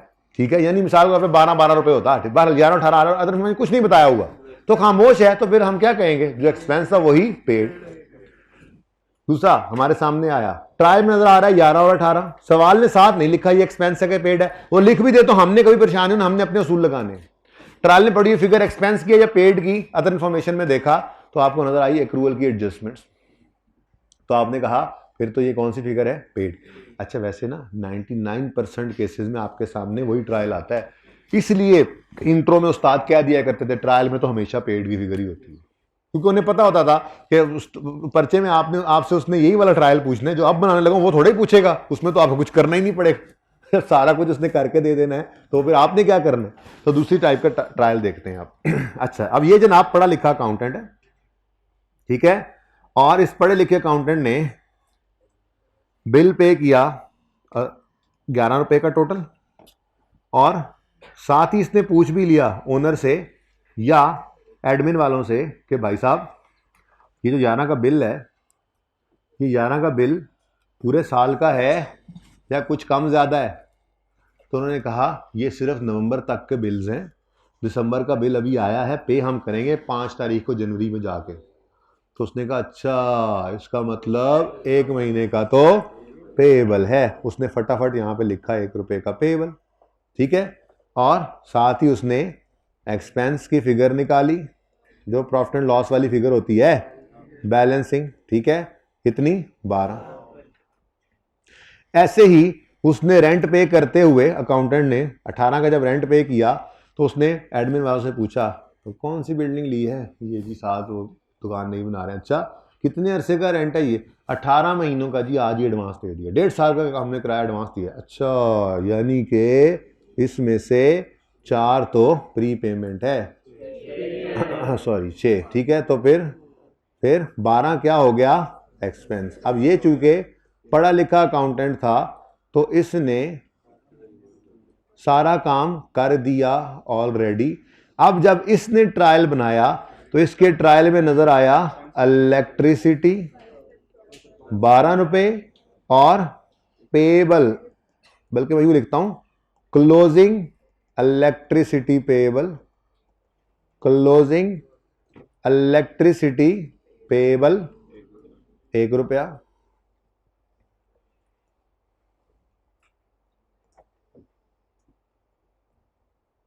अच्छा, उसके बाद इसके ट्रायल में नजर आया रेंट 12, क्यों नहीं नजर आएगा मेरे चांद, अच्छा सॉरी, इसके ट्रायल में नजर आएगा 12 का एक्सपेंस और साथ ही closing prepaid rent, closing prepaid. कोई ये सवाल इसकी डिस्कशन कर रहे हैं, और बात चल रही है आपस इसी की कर रहे हैं? अच्छा तो मेरे साथ कर लो ना डिस्कशन।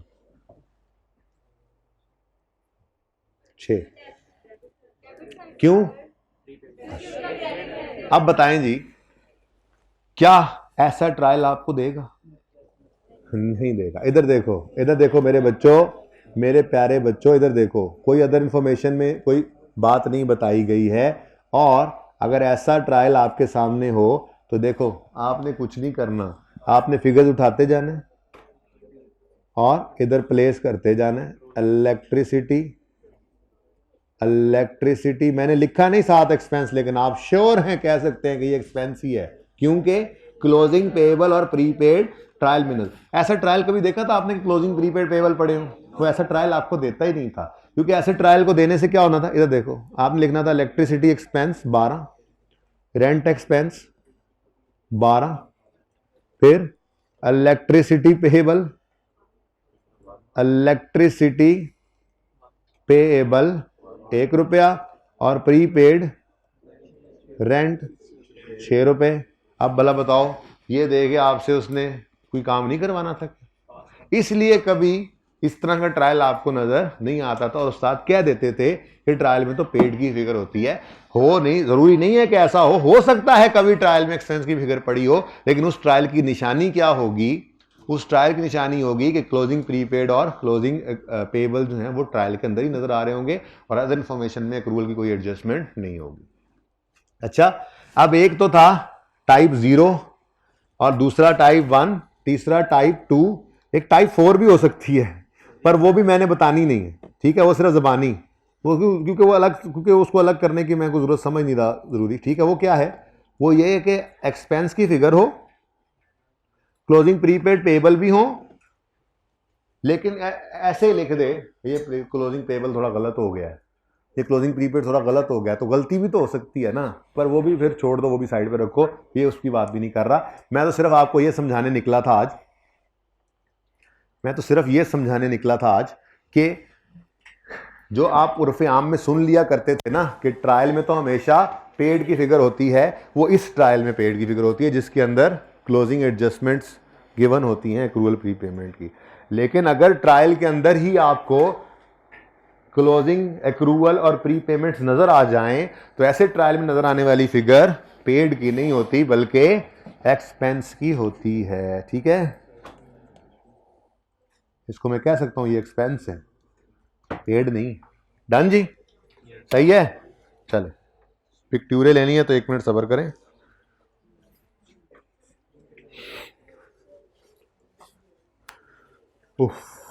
ये सारी बात मैंने सिर्फ इसलिए की थी कि मैंने आपको, असल में ना पिछली क्लास में मैंने जुमला बोल दिया कि ट्रायल में तो हमेशा पेड की फिगर ही होती है, उस्तादों ने बताया होगा, तो उन्होंने फिर थोड़ा सा महसूस किया इस बात को, तो फिर मैंने कहा चलो थोड़ा सा गपशप लगा लेते हैं।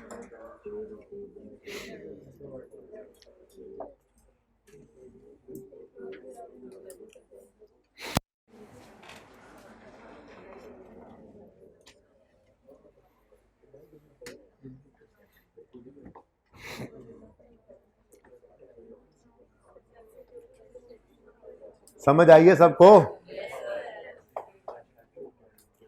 जल्दी कर लो, तस्वीरें खींच भी लो, तस्वीरें वो हाइब्रिड वालों ने खींच भी ली हैं तस्वीरें, देखो कितने आप लोग निकम्मे और नालायक हो। फौरन हाइब्रिड में 2-3 मोबाइल निकल आए हैं जी, नहीं हम भी खींच रहे हैं। हाँ अच्छा जी, वो एक छोटी सी बात मैं करने से भूल गया था, कि 4 चीज़ें हैं, 4 स्टेप्स जो लिखवाए हैं कि ज़रूरी नहीं है कि ये इसी तरतीब से हो कि हमेशा आपका एक्सपेंसिव बैलेंसिंग निकले। 4 नॉर्मल चीज़ें होनी चाहिए, ओपनिंग, क्लोजिंग, एक्सपेंस और कैश। इन 4 में से कोई सी 3 आप कैलकुलेट कर सके, चौथी बैलेंसिंग निकल आएगी। ठीक है ना। ओपनिंग गिवन है, कैश गिवन है, एक्सपेंस गिवन है, क्लोजिंग निकाल लो बैलेंसिंग। ओपनिंग गिवन है, कैश गिवन है, क्लोजिंग गिवन है, एक्सपेंस निकाल लो बैलेंसिंग। ओपनिंग गिवन है, एक्सपेंस गिवन है, क्लोजिंग गिवन है, कैश निकाल लो बैलेंसिंग। ओपनिंग ही नहीं गिवन, कैश, एक्सपेंस और क्लोजिंग गिवन है तो ओपनिंग बैलेंसिंग निकाल लो। मकसद कहने का ये है कि 4 स्टेप्स में कोई हार्ड एंड फास्ट रूल नहीं है कि आपका चौथा ही स्टेप सिर्फ बैलेंसिंग निकलेगा एक्सपेंस की फिगर। आपका लेजर है, उस लेजर में 4 नॉर्मल चीजें होती हैं, ओपनिंग, एक्सपेंस, पेड और closing. Opening, expense, cash, paid और क्लोजिंग। इन 4 में से कोई से तीन मिल जाएं या कैलकुलेट कर सको तो चौथा बैलेंसिंग निकल सकता है। ये ज़हन में रखना, ठीक है। ये नहीं हो कि आप लकीर के फकीर ही बने लें, लाइन के बैगर्स। अच्छा जी, next.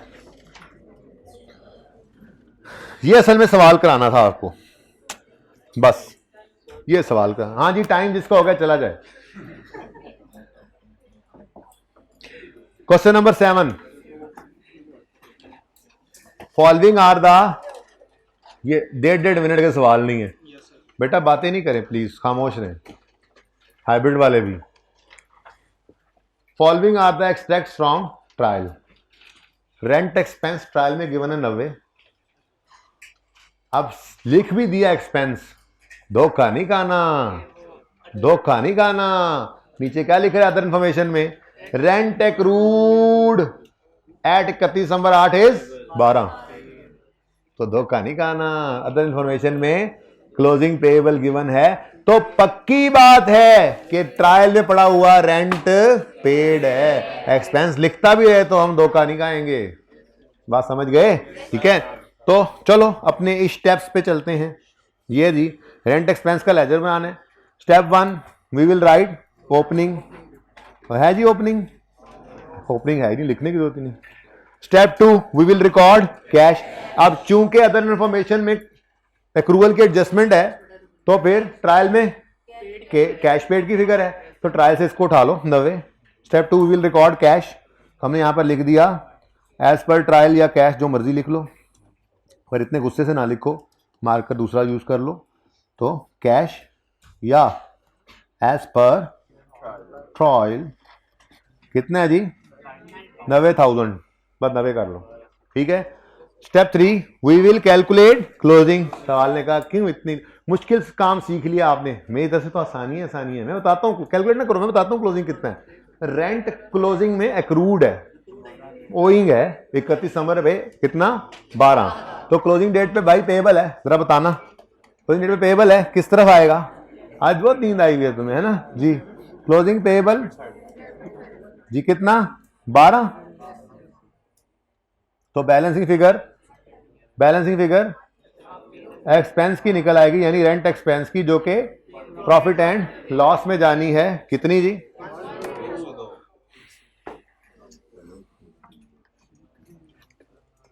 Okay.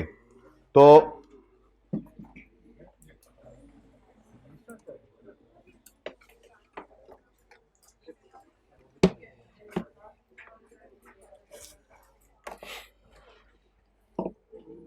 Profit and loss balancing figure आ गई 102, ठीक है जी। इधर देखो भाई, बेटा चुप कर जाएं प्लीज, कहां तो नहीं खा के आई हूं जी। और क्लोजिंग में पेएबल, प्रॉफिट एंड लॉस में एक्सपेंस, फिर भी चुप नहीं हो रही। प्रॉफिट एंड लॉस में एक्सपेंस की फिगर और बैलेंस शीट में क्लोजिंग पेएबल करंट लायबिलिटीज में नजर आएगा, ठीक है। अच्छा, अब ये सारी बात सिर्फ इतनी सी बात के लिए आधा पौना घंटा मैंने लगाया है कि ट्रायल में पेड की फिगर होती है। अब इतना टाइम लगा ले बंदा तो फिर आपकी तरफ से भी तो कोई गिफ्ट मिलना चाहिए ना उस्ताद को। तो क्वेश्चन नंबर 8 आपका होमवर्क है, इसमें एक्सपेंस इंश्योरेंस है। वो एक क्वेश्चन नंबर 3 भी पहले होमवर्क में है, 1 और 2 मैंने करवा दिया आपको। अच्छा, ये जो होमवर्क में है ये मैं इंशाल्लाह मंडे को करवा दूंगा, लेकिन चेक जरूर करूंगा मंडे को, मैं बता रहा हूँ, माफी कोई नहीं होनी। अच्छा 3 होमवर्क में है फिलहाल, 4, 5, 6 अभी नहीं करने। ओके, इसमें लोन और इंटरेस्ट है। ये मंडे को 10-15 मिनट की बात भी नहीं है, 10 मिनट भी नहीं लगेंगे टोटल ये सवाल भी करने में, लेकिन फिलहाल मैंने छेड़ा नहीं उसको, जरा उसको अलग रखें। बेसिकली तो बोरिंग कॉस्ट में उन्होंने इस्तेमाल होने, लोन ने और उसके इंटरेस्ट ने। ठीक है,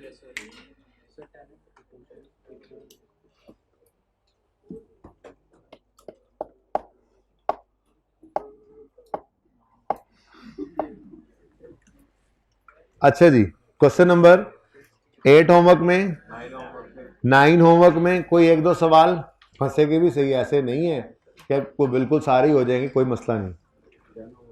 10 होमवर्क में है और सबसे इंपॉर्टेंट मेरा फेवरेट क्वेश्चन, इसमें कुछ भी नहीं है भाई, सिर्फ मैं बिल्कुल सारे ही करवाऊंगा लेकिन करके आप लोग आएंगे तब, वरना क्लास में बैठने की जरूरत नहीं है, निकाल दूंगा।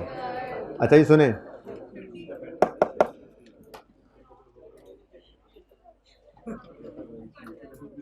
खामोश होंगे प्लीज। ट्रायल में एक नहीं मल्टीपल एक्सपेंसेस गिवन है। उसूल पहले से बता चुका हूं कि ट्रायल में कैश पेड की फिगर पड़ी होती है। मिसाल के तौर पे रेंट, एडजस्टमेंट टू रेंट की है, रेंट ट्रायल में नजर आ रहा है 900, ये ट्रायल में रेंट लिखा हुआ है, इनकम भी तो हो सकती है। एडजस्टमेंट में नहीं पता लग रहा, ट्रायल की डेबिट साइड पे पड़ा है, एडजस्टमेंट की बात बाद में करना। ठीक है, सुने जी, एक्सपेंस है ये, लेकिन एक्सपेंस क्यों नहीं कह रहा, क्योंकि अदर इंफॉर्मेशन में इसकी एडजस्टमेंट गिवन है, तो ये ट्रायल में मैंने इसको कहना है पेड की फिगर है। और नीचे कहता है rent of 300 for last 3 month of 13 had not been paid and no entry has been made, तो भाई क्लोजिंग पेबल है, तो वही आपने अपने स्टेप्स को फॉलो करना है। प्रॉफिट एंड लॉस भी वाली फिगर भी निकलेगी और बैलेंस शीट वाली भी। ऐसे ही ऊपर स्टेशनरी आ रही है, स्टेशनरी को भी किसी और एक्सपेंस की तरह से एक्सपेंस समझो।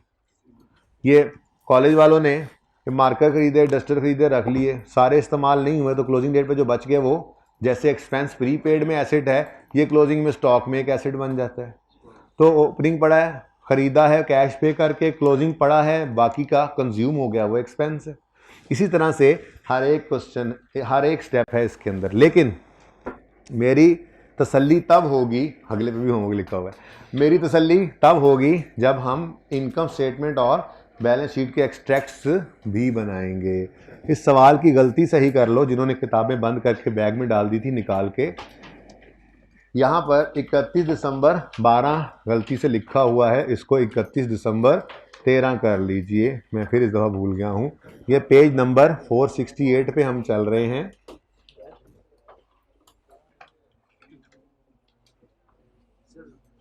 पेज 468 पे हम चल रहे हैं और रिक्वायरमेंट में 2012 को काट के 2013 कर लीजिए, और साथ में प्रॉफिट एंड लॉस के और बैलेंस शीट के एक्सट्रैक्ट्स भी बनाने हैं। तो असल सवाल तो यही है, 11वां और फिर 12वां भी एक अच्छा सवाल है। तो आपने जी होमवर्क लिख दिया इसके साथ, तो टोटल होमवर्क बना क्वेश्चन नंबर 3, 8, 9, 10, 11, 12, और आपकी क्लास को एक होमवर्क दिया था वो 70, कौन सा 70 दिया था। दूसरी क्लास को वो होमवर्क देना भूल गया था, आज भी भूल गया, उनको अब मैसेज करवा रहा हूँ, तो मंडे को इंशाल्लाह फिर वो डिस्कस कर लूँगा कि क्या करना है उसका। ज़िंदगी रही तो होगी मुलाकात मंडे को। अल्लाह हाफ़िज़, अस्सलाम वालेकुम।